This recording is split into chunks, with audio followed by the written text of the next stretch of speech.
Friends, तो कैसे हैं आप सब। और मैं आपका स्वागत करता हूं अपने YouTube चैनल इंदौर की पाठशाला पर। जी हाँ, आपका अपना YouTube चैनल। और हम लेकर आए हैं आपके लिए BCom final year international marketing के यूनिट वाइज क्वेश्चन। इसके पहले मैं already unit wise question upload कर चुका हूं, पर ये specially for BU student, Barkatullah university student के लिए स्पेशल है। जो बच्चे 2020 सीरीज़ में से पढ़ रहे हैं उनके लिए। कई बार बच्चों का मेरे पास मैसेज आता है कि सर हम इस सीरीज़ में से नहीं पढ़ रहे हैं या कुछ क्वेश्चन हमें नहीं मिल रहे हैं, तो आप सभी के लिए स्पेशली वीडियो बनाया जा रहा है। तो प्लीज़ वीडियो को जल्दी से लाइक कर दीजिए, अपने सारे दोस्तों में शेयर कर दीजिए। और अगर आप चैनल पर नए हैं तो चैनल को सब्सक्राइब कीजिए और बेल आइकन ज़रूर दबाइए। आपका लास्ट पेपर है ये, तो ऑल द वेरी बेस्ट। और चैनल पे बने रहिएगा, क्योंकि एग्ज़ाम के बाद आपके लिए हमारे पास है बहुत कुछ खास, बहुत कुछ स्पेशल, जो आपके भविष्य को एक नई दिशा दे सकता है और आपके पेरेंट्स को भी प्राउड फील करा सकता है। तो चैनल पे बने रहिएगा। देखिए, यूनिट वाइज हम स्टडी करने वाले हैं। तो यूनिट फर्स्ट के अंदर हमारे को इंटरनेशनल मार्केटिंग होता क्या है, उसका नेचर क्या है, किस प्रकार से काम करता है, कैसे वो डोमेस्टिक मार्केट से अलग है, और फॉरेन मार्केट में डीलिंग करने के लिए हमें कैसी एंट्री लेना पड़ती है, इसके बारे में जानना है। यूनिट सेकंड में हम जानेंगे प्रोडक्शन प्लानिंग कैसी होती है। देखो, अगर इंटरनेशनल लेवल पे आपको कोई चीज़ सेल करना है तो आपको प्रोडक्शन की प्लानिंग भी वैसे करना होती है। प्रोडक्ट की डिज़ाइनिंग कैसे होने वाली है, कैसे आपको एडवर्टाइजमेंट, ब्रांडिंग और पैकेजिंग करना है ताकि वो इंटरनेशनली दिखे। देखिए, डोमेस्टिक प्रोडक्ट एक अलग वे में उसकी पैकेजिंग होती है, उसका एडवर्टीजमेंट होता है। लेकिन अगर आप चाहते हैं कि आपका product all over the world बिके और इंटरनेशनल मार्केट में सर्वाइव करे, तो उसके लिए एक अलग तरीके की प्लानिंग होती है और सारा काम एक डिफरेंट वे में चलता है।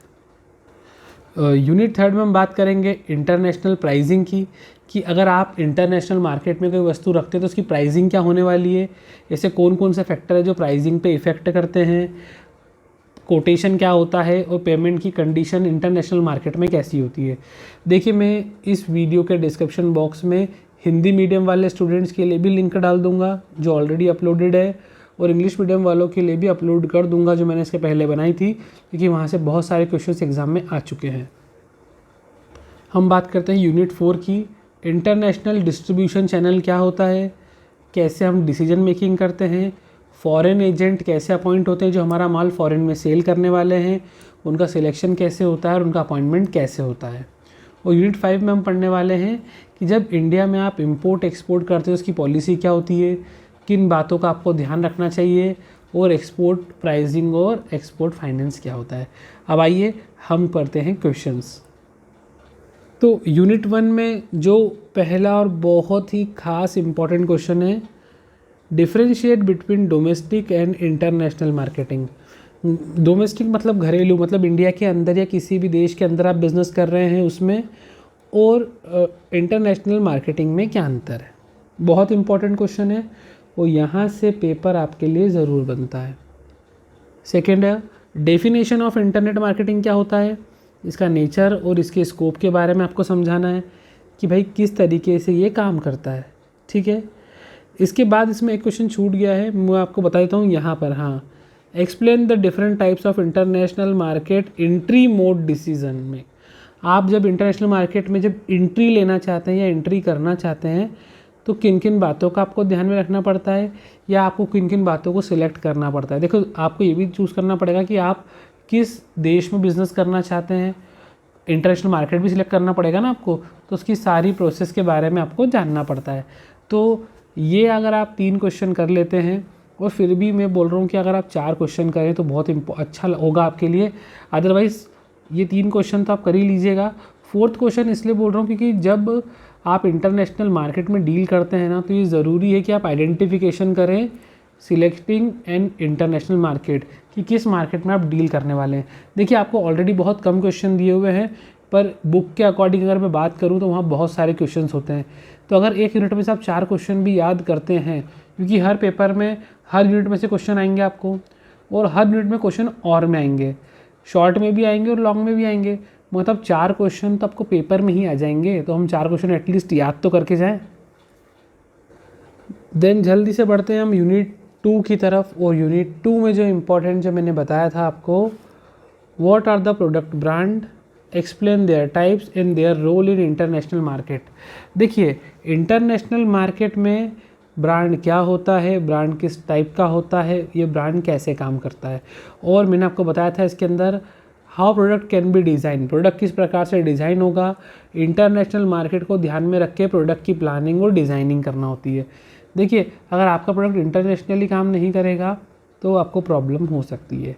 Packaging, explain the international packaging and it's factor like customer requirements, distributor requirements in context with international market. Branding, packaging और इसमें से एक और बनता है एडवर्टाइजिंग। यह आ गया हमारा question. Explain advertising in national and international markets, it objectives and impact in foreign trade. ये 4 क्वेश्चन बहुत बहुत इंपॉर्टेंट है यूनिट 2 के अंदर। अगर आप ये चारों क्वेश्चन कर लेते हैं तो डेफिनेटली जो क्वेश्चन आपके और में भी आएंगे वो सारे 100% आपसे बन जाएंगे। एक यूनिट में से 4 क्वेश्चन तो याद करना बनता है, क्योंकि अगर आप इतना भी नहीं करेंगे तो प्रॉब्लम है। लेकिन हाँ, मैं आपको बता दूं कि आप ऑलरेडी इतने सारे पेपर दे चुके हैं और अभी तक आपकी एक लिंक बन चुकी होगी लर्न करने की। अगर आप इनको पॉइंट वाइज याद करेंगे तो बहुत आसान हो जाएगा। और मैं आपको एक और ट्रिक बताता हूँ याद करने के लिए, कि देखिए जब भी आप याद करने बैठें तो आप उस चीज़ को, जो भी पॉइंट्स याद कर रहे हैं ना, उसको कॉपी में ज़रूर लिखें। सिर्फ पढ़ने से आपको याद उस समय हो जाएगा पर आप भूलेंगे, पर एक बार आप उसको कॉपी में नोट कर लेंगे ना तो वो आपको ईजीली, मतलब आप भूलेंगे नहीं उसको। दूसरी बात, जब आप यूनिट वाइज स्टडी करते हैं ना तो एक बात ध्यान रखिएगा कि ऐसा नहीं कि एक ही यूनिट के सारे क्वेश्चन साथ में याद करने के लिए बैठ जाएं। आप हर यूनिट में से 2-2 क्वेश्चन याद कीजिए। पहले यूनिट 1 के 2 क्वेश्चन, यूनिट 2 के, यूनिट 3 के, यूनिट 4 के, यूनिट 5 के। जब आप ऐसे 2-2 क्वेश्चन कंप्लीट कर लेते हैं हर यूनिट के, तो वापस से फर्स्ट यूनिट उठाइए, बचे हुए 2 क्वेश्चन, सेकंड के बचे हुए 2 क्वेश्चन। इस प्रकार से आप करेंगे तो आपकी सारी यूनिट भी कवर हो जाएगी और आपको याद भी हो जाएगा। वरना क्या होता है, कई बार एक आध यूनिट छूट जाती है और एग्ज़ाम में ना चाहते हुए भी क्वेश्चन हमसे छूट जाता है। ठीक है, यूनिट 3 पर आते हैं हम। जल्दी से देखिए यूनिट 3 को। Explain the factor which influence international price और effect international pricing decision. International pricing क्या होने वाली है, कैसे इस बात का डिसीजन लिया जाता है कि इंटरनेशनली प्राइस क्या होने वाली है, कैसे प्राइस को आप डिटरमाइन करते हैं, उसके बारे में आपको बताना है।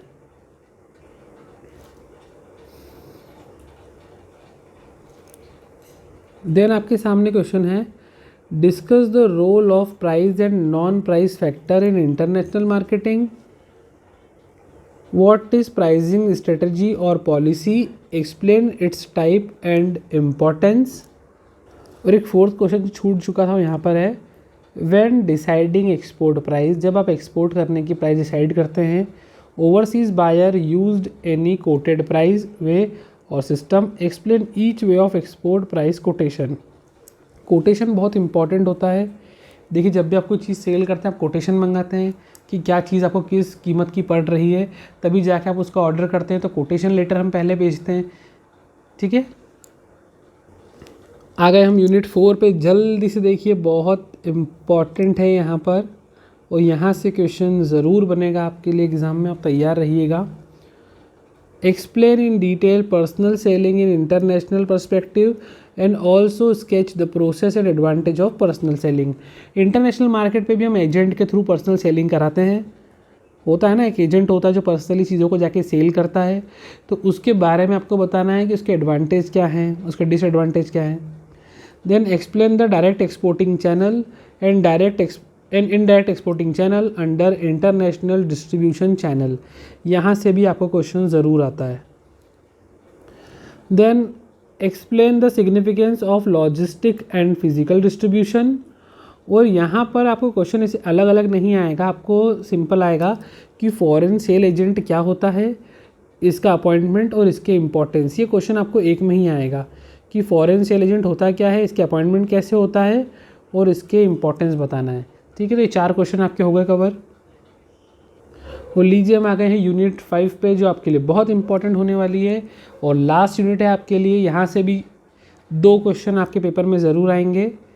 What is the export import policy. Export import policy क्या होती है, इसका फॉर्मेशन क्या होता है, इसके फीचर्स क्या होते हैं और इसके ऑब्जेक्ट क्या होते हैं। Then export incentives are widely employed strategy of export promotion. Explain the statement by explaining incentives and type. देखिए इंसेंटिव आपको प्रोवाइड करना पड़ते हैं प्रमोशन करने के लिए, तो किस प्रकार का आप इंसेंटिव यूज़ कर सकते हैं, उसके क्या प्रकार होते हैं, इसके बारे में आपको बताना है। फिर what is export pricing, describe the various type of export pricing quotation, ये हम ऊपर भी पढ़ चुके हैं, वही क्वेश्चन यहाँ पर रिपीटेड है। तो अगर आपने ऊपर याद कर लिया हो तो यहाँ याद करने की आपको कोई रिक्वायरमेंट नहीं है।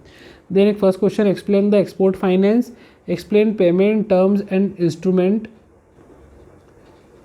Finance for export. तो आपका इसमें क्वेश्चन फर्स्ट, सेकेंड, देन आपका क्वेश्चन 19th ए और 20th, ये 4 क्वेश्चन हो गए। इसमें से अगर ये आपने पहले पढ़ लिया हो तो ये अब नहीं पढ़ना है। तो ये आपका पूरा सिलेबस कवर कर चुका हूँ। इसके अलावा जो 2 वीडियोस हैं, हिंदी मीडियम वालों के लिए एक और इंग्लिश मीडियम वालों के लिए एक, वो मैं आपको अभी इसके डिस्क्रिप्शन बॉक्स में दे रहा हूँ, प्रोवाइड कर रहा हूँ। आप उन वीडियोस को भी ज़रूर देखिएगा। अगर आपको ये वीडियो अच्छा लगा हो तो प्लीज़ लाइक कर दीजिए, अपने दोस्तों में शेयर कर दीजिए, और अगर आप वीडियो पर नए हैं सब्सक्राइब कीजिए और बेल आइकन ज़रूर दबाइए।